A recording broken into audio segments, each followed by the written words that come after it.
Okay, so good morning, everyone. Today I'm going to talk about my thesis work, the title of which is Hardware and Software for WinC2R Cognitive Radio Platform. This is the outline of the presentation. First, I'm going to give a short overview of what is a cognitive radio and what are the current approaches to building cognitive radios. Then I'm going to talk about the WinC2R platform approach and how it is different from the rest of the approaches. Then I'm going to give a WinC2R system overview. Then I'm going to talk about the functional unit, which is a part of the WinC2R system and implements a specific function. Then I'm going to give the transmit and the receive flow of the WinC2R system. Then I'm going to give an overview of the UCM, its architecture, and how we have gone about to analyze the UCM. Then I'm going to give the summary and the future. Okay, so what is a cognitive radio? A cognitive radio is an intelligent radio that can change its transmission or reception parameters based on the changing user or the network requirements. So the parameters could be power, frequency, modulation, etc. Now, why do we need them? Now, all the commodity devices that we use right now, all the radio devices, they use different physical and MAC layer and higher layer communication protocols like WLANs, WiMAX, 3G, ultra widebands, etc. So we need interoperability between all these devices. This is one of the requirements of cognitive radio. Now we need flexibility. Now in future, if we need the support for a new protocol, we need a cognitive radio to be flexible enough so that it can support the new protocols. It should also be flexible enough so that at high data rates, it can be flexible enough for per packet protocol selection. It should be able to dynamically reuse the unoccupied spectrum. Right now, the spectrum is not efficiently utilized. And a requirement of cognitive radio is that it should dynamically scan the spectrum and use whichever one it's not being used. So having said this, let's look at the current cognitive radio approaches. The first one is the multimodal hardware-based platforms. Now, a very good example of this would be the multimode cell phones. Essentially, they consist of different submodules which are implemented in hardware. They correspond to the chips in the device, and essentially enabling a particular protocol is to enable that particular chip. The disadvantage of this approach would be that if we have to support multiple protocols, then it's very difficult to do that using this approach. The second approach that we have is the portable software platform. A very good example would be the GNU software-defined radio and the VANU commercial. Why is it difficult to support multiple protocols? You basically have to have different chips, and everything is implemented in hardware. Yeah, but then the device, if you have to, it should be very flexible to support those. It's not really very intelligent. We should have one chip which can support multiple protocols. It should be flexible enough so that it can analyze the changes between the protocols, and we should just have one chip, not multiple chip, essentially. You were saying we should be able to, you would want to change these protocols on the fly. On the fly, yes. So the portable software platform, essentially they have the software implementation of all the physical and the MAC layer and the higher layer functionalities. We can see a architecture of VANU software radio here. As we can see, it is implemented on an operating system, such as Linux. And everything from the antenna, the RF end to the higher layers is controlled by the software. Now, these are basically used for the infrastructure devices right now. They require costly equipment, and they're not really very practical for the commodity devices. Then we have the reconfigurable platform. Example would be the WARP platform of Rice University. They implement all the PHY and the MAC layer and the higher layer protocols in very tightly coupled FPGA blocks, and they make use of DSP processors and embedded RISC processors. Now, essentially, they're not flexible. Like if we have to support a new protocol, essentially we have to do the entire coding again. We have to generate a new FPGA load and a download. So they're not flexible, and they're probably best used for research and development purposes. The next approach would be the system-on-chip programmable radio processors. These are the semiconductor devices, which are an array of special purpose processors. They make use of hardware accelerators for computationally extensive physical layer functions like FFT, Viterbi decoding, etc. An example is the Pico chip, which has 248 processors. As we can see, the crypto, the RS, Viterbi, all these are hardware accelerators. And we have an array, which is the Pico array. We have an ARM processor. Now, the disadvantage is that having so many processors, the processing time is not deterministic.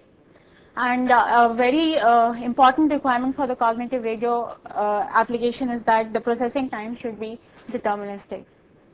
I need some water.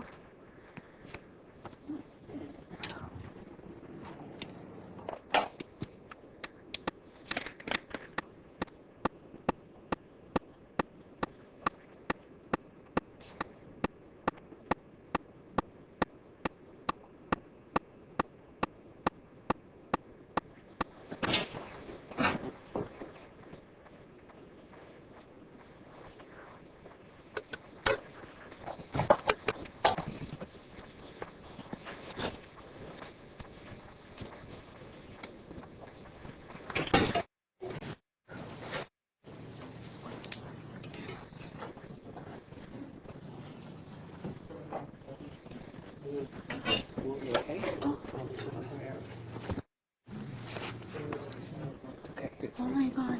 It's okay, it's okay. Yeah, fine. Take a deep breath. Take a deep breath. I don't know what happened. That's okay. Yes. I need to sit. Yeah. We'll go up.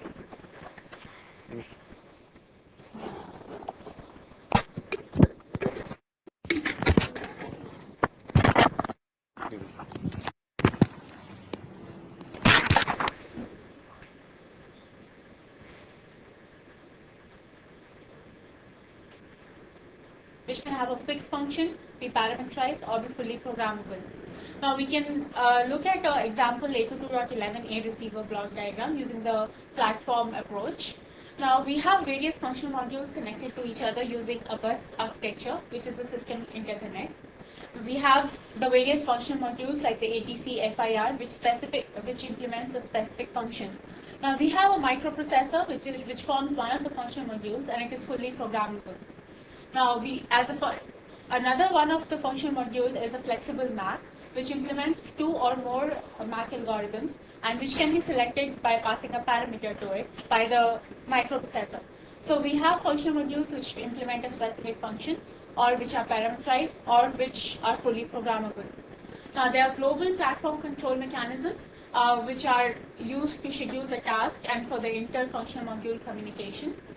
The difference between the various protocols are handled by the programmable microprocessor. This kind of platform approach ensures flexibility, performance, and any-to-any connectivity. Now, this is the WinC2R system overview, and this is essentially what I have created. Now, the various components connected to each other, and I'll probably talk about them very briefly. Now we have a microprocessor in the corner. It has its own internal DRAM and various local memory buses. We have an interrupt controller, which handles the interrupts from all the functional modules as well as the other components. We have a timer, which provides the global clock to synchronize all the functional modules, and it is also used for synchronous task processing. We have the external memories, which are used to store the application code as well as execute them. We are using 2 PLB buses, which are the processor local buses. They are high performance buses, which are required for high memory requirement components. As we can see, the first PLB, it is connecting the external memories and the microprocessor. The second PLB connects all the functional modules together. Currently in the WinC2R, we are using 8 functional modules. We have the IPIS, which are the intellectual property interfaces, which basically interface the function module with the PLB bus. So this is essentially the WinC2R system. Can you try to summarize, in 1-2 sentences, how this approach is different from the others you presented before? So we use the concept of functional modules, which is bus-based. We connect all the modules using a bus. The modules can be parameterized, or they can just implement a specific function, or they're fully programmable. So essentially, the microblaze environment is itself a function module. So So an example of a function module would be suppose a flexible MAC, a MAC transmit PE. Currently we're using 8 function modules, and so we can have a modulator PE, we can have a header PE, we have 8 of them. So they all implement a specific function, and a MAC transmit PE, it implements a flexible MAC. And we have suppose a microprocessor, which is we call the If I were to implement a Mac on this, I would write the Mac in VHDL and Yes. would be running on the hardware on We- the FPGA. Yeah. We'll have 2 or more MAC algorithms in the FPGA, in the hardware, and they will, which MAC algorithm is selected based on the parameter which is passed on the microprocessor. So in the USRP platform, I would also write Mac protocols and modules in hardware. USRP is basically just the FPGA code in the physical layer interface, and then you just write the FPGA code in the VHDL for any function, including MAC. In our case, we already have a MAC which was designed by Sumit, which has the particular MAC function. So you can do the CSMA MAC, the Samawaka MAC, and also you have the option to do the full MAC in the software. So you have certain components already that Well, people then can combine together in Yeah. various ways and make it easier for them to implement new protocols. so all these function modules are being worked on by one student each. I see. Okay. Sorry, one more question. When you combine these function modules together, Yeah. you would do that also in VHDL, or you can do that in a higher level language? Well, basically how they're combined is they all, after synthesis, they produce a particular file, which is a binary file, and basically you combine all those files using a synthesis tool. So it's kind of in a hardware. Yes. So this is the overview of my thesis work from the implementation point of view. We call this microblaze environment as P-core, which is one of the function modules, and this is the IPF interface, which basically interfaces the function modules with the PLB core. And this is essentially similar to the previous diagram. The microprocessor module is your part of your work. Yes, P-core. You write the microprocessor. Not the microprocessor we are using is microblaze. It is available on the Vertex 4 board. But everything that is shown here, I mean, all these have to be connected together to form the whole environment. So this P-core essentially consists of the whole environment. Okay, so this is the WinC2R system memory map. Now, this memory map is used by all the other function modules. Every component in the system is allocated a particular address space, by which it makes it read-write memory addressable, and we can write to it, we can read from it, and we can check the status. So every component, including the function modules, are allocated a particular address space. Now, the function modules that we have seen, we can look at the details of the function module. It itself consists of UCM, DMA, IPIF, processing engine, and memory. The UCM is, very briefly, I talk about all these components. UCM is the unit control module. It handles the scheduling of the task and the task processing. We have a DMA unit, which is responsible for the DMA transfer of data from the producer PE to the consumer PE. IPIF we have already talked about. The memory is essentially the input buffers and the output buffers. The processing engine is the actual implementation of the function in hardware. Now, every FU also has a detailed address space that is allocated to it. It's there in the handouts, and it was too detailed. So now, before I talk about the transmit and the receive flow, there are a couple of things that we need to know. Currently, we have 4 function modules in the transmit chain and 4 in the receive chain. The WinC2R system is task-based. Every PE is triggered only through a task activation. A task is activated by writing a task descriptor format (TDF) into the task scheduler queue, which is a TSQ. Now, TSQ is a part of the UCM, and it basically is used to schedule all the tasks that need to be activated. The TDF is the information about the task that needs to be scheduled into the TSQ. Now we have a global task descriptor table that has the information about all the tasks in the WinC2R system. It is written in the VRAM, which is connected to a secondary TLB bus. Now we have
I guess it also depends on the level of emergency coordination.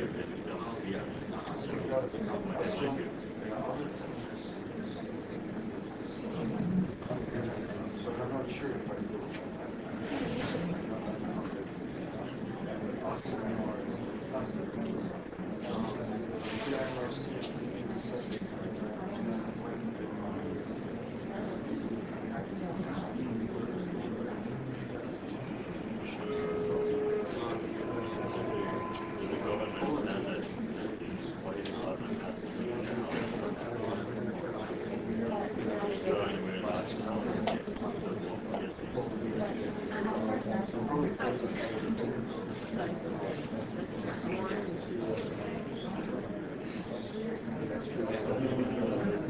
Yeah,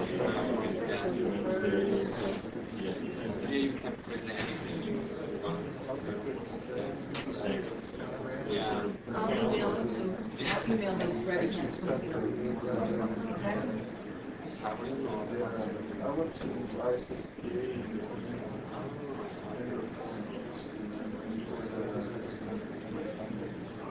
Okay. Yeah, you and someone is we try to so you go to Carmen so you can go to events go back okay. Yeah, totally. It's hard to spend time with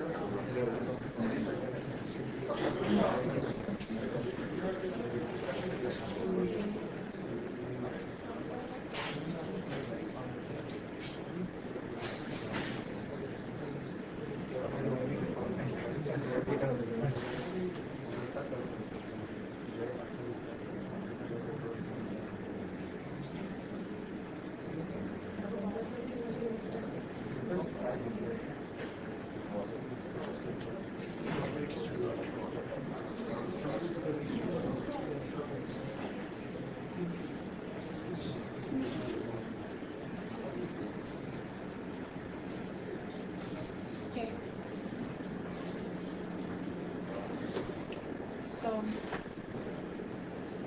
So as I was saying, the global task descriptor table has the information about all the tasks in the WinC2R system, and it is written in the VRAM that is connected to the secondary TLB bus.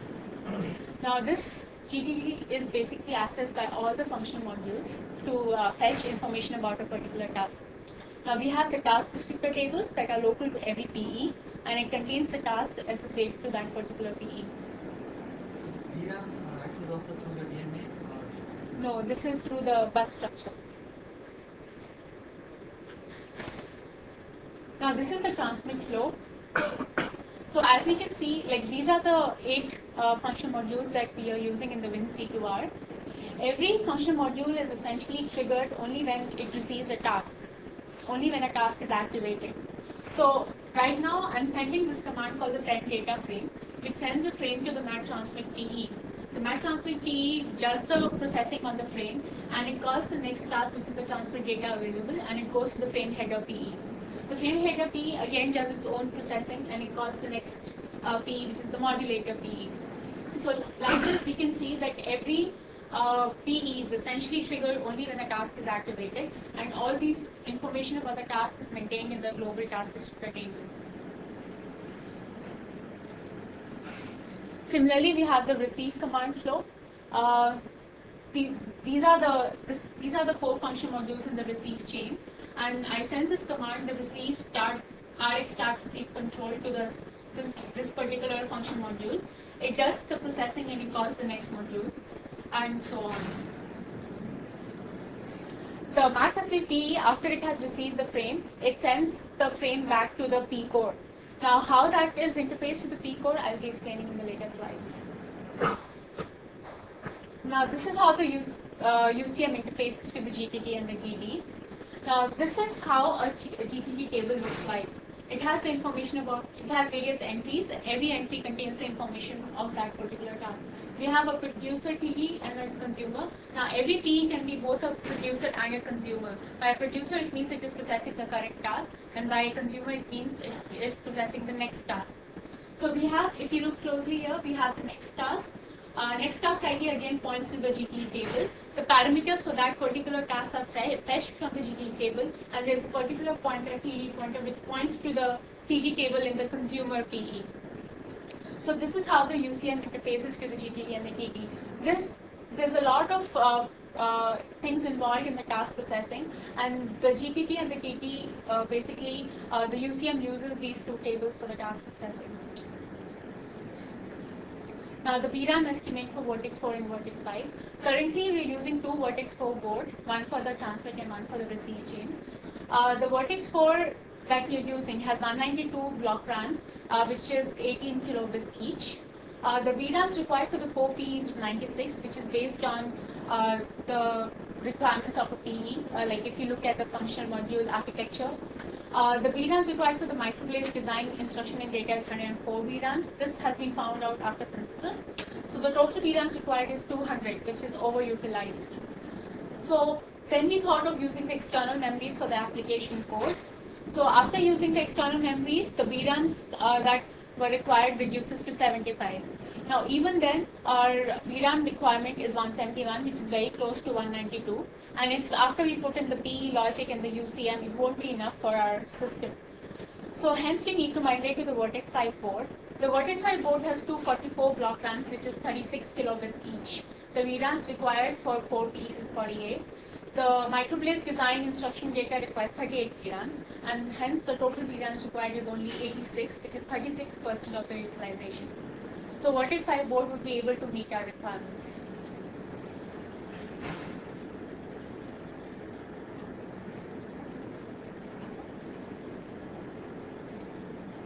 So as further evidence, this is the FPGA utilization for the P core for Vertex 4 and Vertex 5. Now as you can see in the Vertex 4, already for the P core, we're using 34% of the slices and 39% of the VRAM. So hence, like after we put in the 4 Ps and the associated logic and the UCM, it won't be enough to suffice our design requirements. We need to migrate to Vertex 5. We can see that VRAM utilization is only 15% and the slices is 22%. And we have more number of FPGA resources available for our requirements.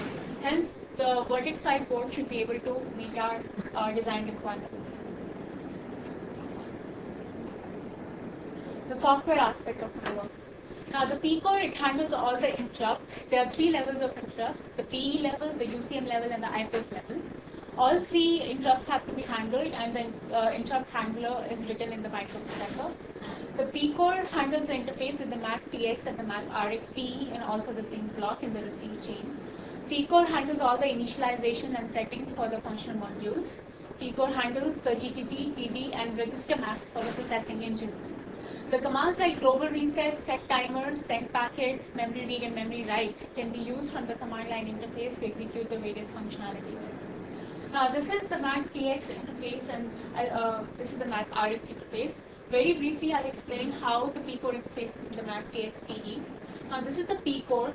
When I send the command send data frame, the first thing that happens is it writes the header information into the PE register map.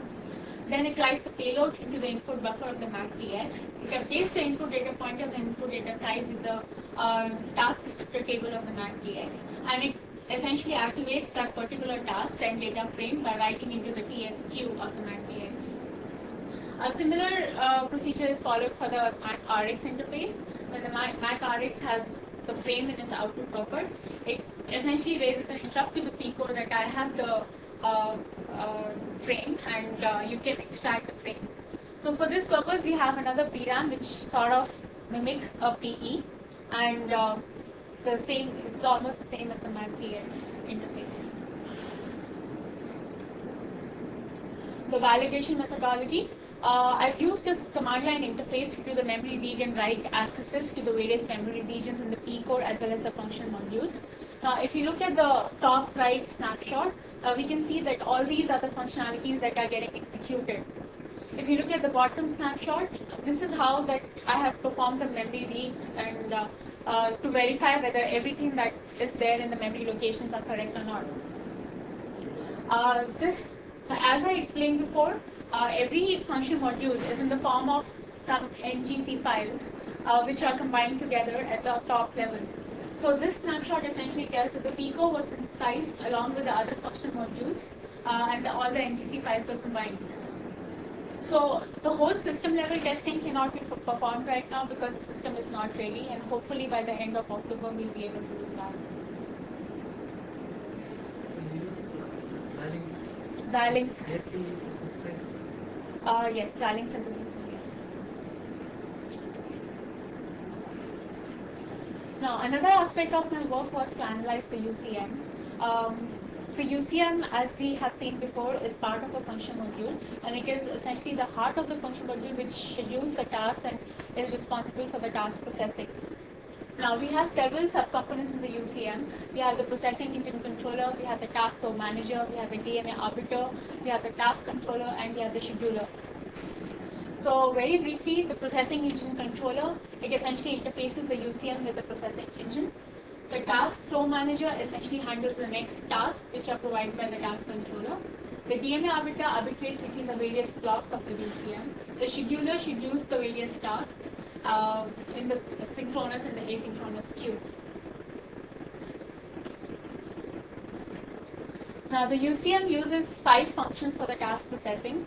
They are the supervisory function. The supervisory function, all these functions are essentially handled by the task controller. The supervisory function maintains the state information on which task is being currently processed. And the prefetch function, it fetches all the TD parameters that are required for that particular task, and it distributes it to the other functions. We have the command activation function. It fetches the input data pointers and flow context also from the TD table. We have the next task function. It fetches the next task parameters and output data pointers and size. It is required for the data transfer between the producer and the consumer. Command termination. It resets all the flags in the GTT and the TT to terminate the current task processing. Now, the task, so the analysis that needs to be done is the task activation sequencing. Like all these functions, we need to analyze how best we can pipeline the various functions so that we can use the minimum processing time and we have the minimum clock cycles being used for the processing of a particular task. Now, various task scenarios have to be analyzed. Like suppose we have 2 data tasks being executed, or we have 2 control tasks, or we have a control task being followed by a data. All these various scenarios were analyzed, and as part of the future work, they have to be simulated using the BFM simulation. Right now, we could not do that because the UCM module is not ready. I started with the simulations of the TSQ, which is a part of the UCM, but the whole UCM analysis can be simulated only after the UCM block is ready. Now, the two data tasks or 2 control tasks cannot be executed simultaneously.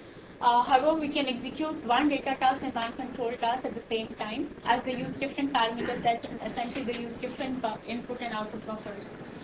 We can So this is how we pipelines. Let's take the case of a data task followed by a control task. When we receive a data task, we have a prefetch and command activation for the data task. We can start processing the data task. In the meanwhile, if you receive a control task, we need to perform the prefetch and the command activation, which can be done in pipelines with the pre-processing for the data task. So this is how, and only after the control task has finished, after calling the next task function and the command termination function, can the data task be terminated. Now suppose we have two data tasks coming together. Now we perform the prefetch and the command activation for the data 1, and we start performing the pre-processing for the data 1 task. However, if you receive a data 2 task, we can only perform the prefetch for the data 2. However, that particular task cannot be activated unless the data 1 has been terminated. So there are various scenarios, like suppose we have 3 or 4 tasks that come in at various times, how would they sequence and how best they can be pipelined so as to minimize the number of clock cycles. So this is like this almost the same thing, but in terms of the timeline, and it explains how, like, suppose we get a data function, we perform like prefetch, and we update the input and the output buffers through the command activation function, and we receive a control task which is being processed till this point, and then only after that does the data task processing takes place.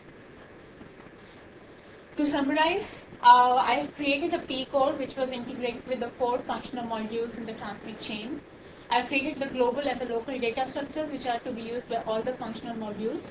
I have created the software for initializations, the parameter settings, the interrupt handling, and the interface between the MAC-TX and the MAC-RX. I have analyzed the UCM task sequencing.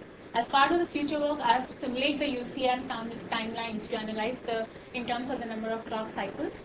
I have to incorporate the MAC and higher layer functionalities. Right now, there is no concept of retransmissions or timeouts in the application code, so I have to incorporate that in the future. I have to in the immediate future, we have to migrate from Vertex 4 to Vertex 5, as Vertex 4 is not able to suffice our design requirements. Migrating of Vertex 4 to Vertex 5, how much work? It depends actually. Like the Vertex 5 is slightly different. The interfacing with the different components would be different. There are certain constraints that need to be specified. All those will be different. So it might take some time, probably like a month or 2 to migrate. In terms of comparing the amount of work you did on the Vertex 4 and the amount of work needed to transfer over to Vertex 5, would it be the same amount of work, or would it be less because you've already done some things on Yes. Vertex 4? So It it will be, you can say that I already have the experience of doing everything on the Vertex 4 board, so I already have the knowledge base that is required. So it should not be so difficult as it was for the Vertex 4.